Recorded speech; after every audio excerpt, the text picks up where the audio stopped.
सर्वधर्मस्वरूपिणे अवतारवरिष्ठाय रामकृष्णाय ते नमः। यथाग्निर्दाहिका शक्तिः रामकृष्णे स्थिता ह्या सर्वविद्यास्वरूपां तां शारदां प्रणमाम्यहम्। नमः श्रीयतिराजाय विवेकानन्दसूरये सच्चित्सुखस्वरूपाय स्वामिने तापहारिणे। As we see from ancient times, from the Vedic period onwards, actually when I think my present consciousness, the way in which I view this world, the way in which I conceive it now after so many years of my spending my life in this world, I see an entirely different world from what you are seeing. It's where there are all differences are dissolved. I cannot express to you what exactly is I view. The ancient times, the rishis, what the world they were seeing, the same world I am seeing. There is little difference. Some cloud like some covering is there, but in and through, if you penetrate and see, it is just like rainy season, just to go above the clouds. The sun is shining there.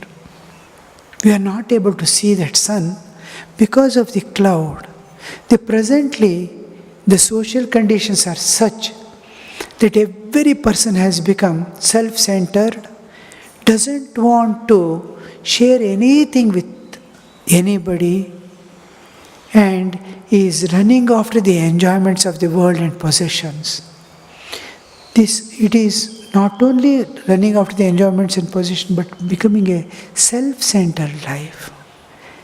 In Vedic times, there was never a self-centered life. It's open. How can I give and how can I love? How can I give? Now, how can I get and how can I remain within my room? Even the politicians who speak great things, I have not seen, but I hear. The moment they go, they have a flat, they enter, they close and their door and they sit inside. They don't know who is the neighbor.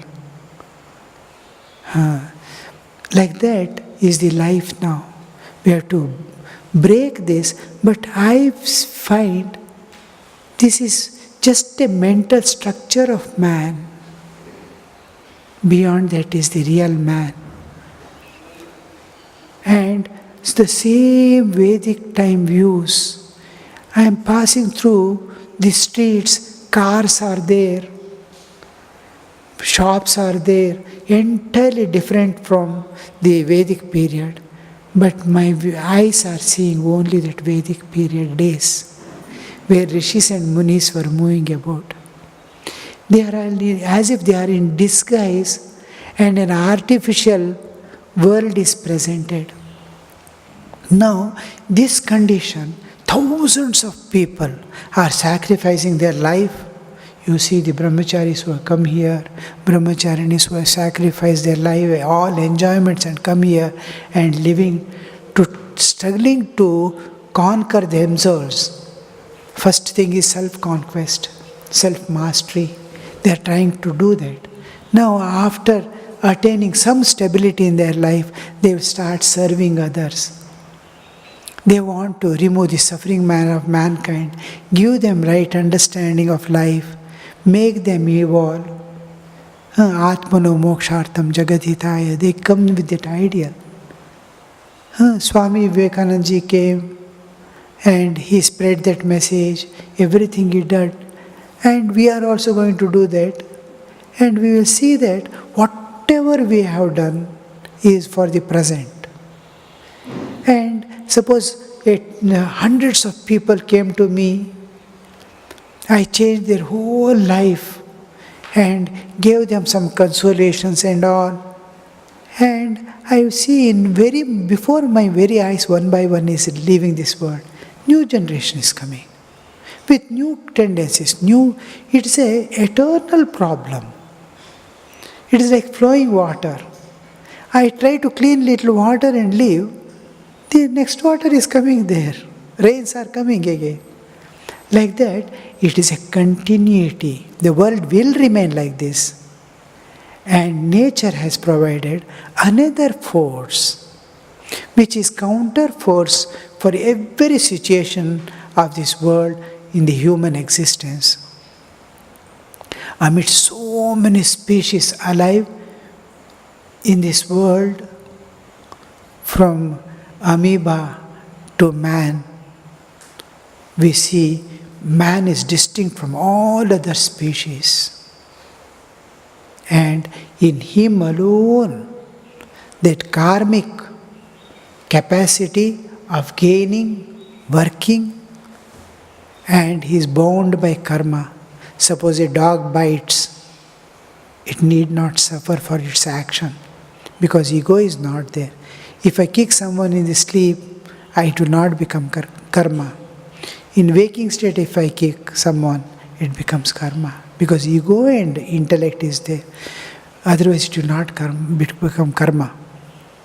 So, without the ego, whatever you do to this, if you kill a person also, if you love a person, you serve a person, it will not become karma. Kartavya will not become karma.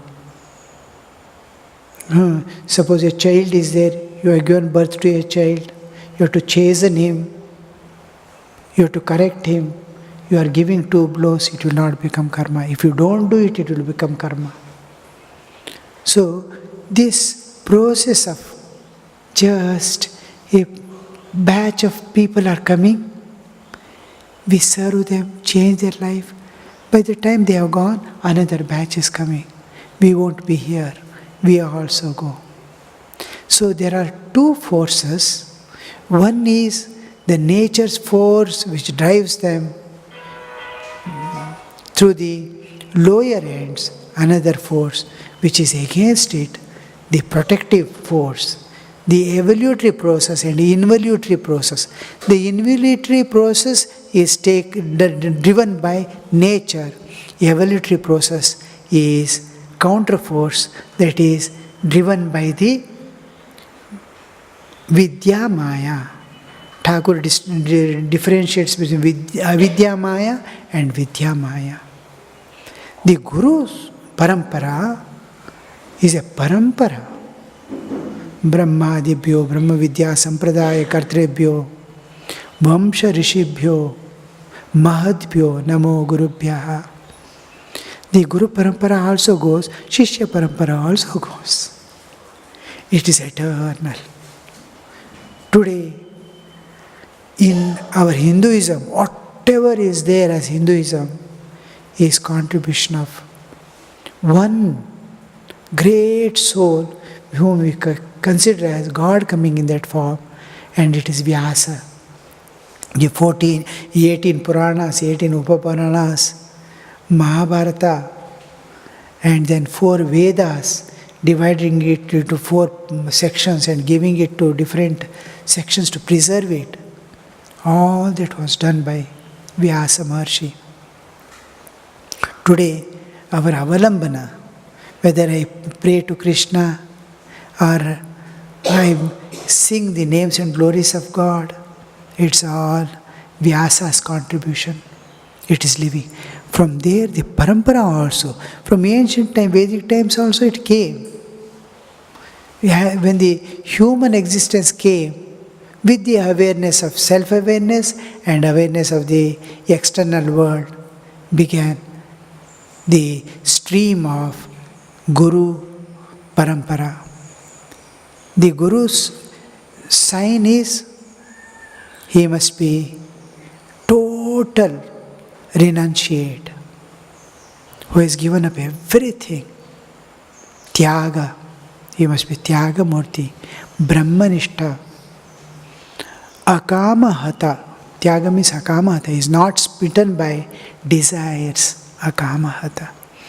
We see in the world all our Kamahata has been just like वो सांप डसता है ना, वैसे कामना डस जाती है, वो उसी में रहे, उस विष से जीवन बिताता है. So this release, this Guru must be akamahata. He is free from all desires. Brahmanishta, Brahmagnya, that is, he knows what is God. And he is established in it. He is established in God, Brahmanishta. And with intense love for the humanity. How much a single mother might be striving for the welfare of her child. Like 1,000 mothers, a Guru will be nourishing and serving the Shishya. So this Guru Parampara is also nature's giving to the mankind. And the another Parampara, Shishya Parampara, is also nature's prompting for the Jiva. Because Jiva has to evolve. Evolution is the main purpose of nature. And the evolutionary process. So these two Paramparas always remain. And we are somewhere in the infinite time that's going on. Many eras come. From Stone Age to the high developed, again the Stone Age begins, again highest evolved stages. This evolution and involution at the basic level also will be happening. And each time the human race comes, it comes with one portion of Tyaga and seeking the welfare. That becomes Guru Parampara. One is helplessly seeking shelter in this creation. That becomes Shishya Parampara. These two are eternal process. As long as the earth remains, this universe remains, that will continue. That is what we are observing. The Guru Purnima is just to honor the tradition which is eternally going on. Before I close, I pray that all of you must get enlightenment. It's rare opportunity to get a human life, and with that desire to release. ಮನುಷ್ಯ ಜನ್ಮ ಸಿಗೋದೇ ಬಹಳ ಕಷ್ಟ. ಅದರಲ್ಲೂ ಆ ಆಧ್ಯಾತ್ಮಿಕ ವಿಕಾಸ ಆಗಬೇಕು, ಈ ಪ್ರಕೃತಿಯ ಬಂಧನದಿಂದ ನಾನು ಮೇಲೇಳಬೇಕು, ನನಗೆ ಎಷ್ಟು ಶಕ್ತಿ ಬರಬೇಕು ಅಂದರೆ ಸುಖ ದುಃಖಗಳ ಸಮಾನ ನೋಡಿಕೊಂಡು ಎಲ್ಲರನ್ನು ಪ್ರೀತಿಸಿ ಎಲ್ಲರನ್ನೂ ಸೇವೆ ಮಾಡಿ ಎಲ್ಲರ ಜೊತೆಗೆ ಹೋಗುವಷ್ಟು ನಮಗೆ ಒಂದು ಕ್ಷಮತೆ ಬರಬೇಕು ಅನ್ನುವ ಆ ಮನಸ್ಸು ಬರೋದು. ಅದಕ್ಕೋಸ್ಕರ ನಾನು ಏನು ಬೇಕಾದ್ರೆ ಸಮರ್ಪಿತನಾಗಕ್ಕೆ ರೆಡಿ ಆಗಿದ್ದೀನಿ, ಏನು ಬೇಕಾದ್ರೆ ತ್ಯಾಗ ಮಾಡೋಕ್ಕೆ ರೆಡಿ ಆಗಿದ್ದೀನಿ, ಪರರ ಹಿತಕ್ಕಾಗಿ ಮತ್ತು ಭಗವತ್ ಪ್ರಾಪ್ತಿಗಾಗಿ. ಆ ಬುದ್ಧಿ ಬರೋದು ಕೂಡ ಒಳ್ಳೆ ಜೀವನ ಈ ಜಗತ್ತಲ್ಲಿ ನಡೆಸ್ತೀನಿ, ಯಾರಿಗೂ ನನ್ನಿಂದ ದುಃಖ ಬಾರದಿದ್ದಂಗೆ ಅಭಯವನ್ನು ನೀಡ್ತೀನಿ. ಈ ಜೀವನ ಕೂಡ ಧಾರ್ಮಿಕ ಜೀವನ ಕೂಡ ಒಂದು ಮನುಷ್ಯತ್ವದ ಪ್ರಕಾಶ, ದೈವತ್ವದ ಪ್ರಕಾಶ ಆಮೇಲೆ ಬರುತ್ತೆ. ನಮ್ಮೊಳಗಿರುವ ಪಶುಭಾವ ಹೋದರೆ ಸಾಕು. If we get rid of our animal nature, it is sufficient. At least human, if not divine, we must be able to live at the human level. All right, may the Lord bless you all with the spiritual awareness, spiritual awakening, spiritual sensitivity, and make your life a joyful journey to the eternal. Om Tacchayuravrinemahe Gatui Yajnaya Gatui Yajnapataye Devi Swastirastunaha Swastirmanushabhyah Urdhvanjigatu bheshajam Shanno astu dvipade Shanchatushpade. Om Shanti Shanti Shanti. Harihi Om Tat Sat. Shri Ramakrishna Arpanamastu.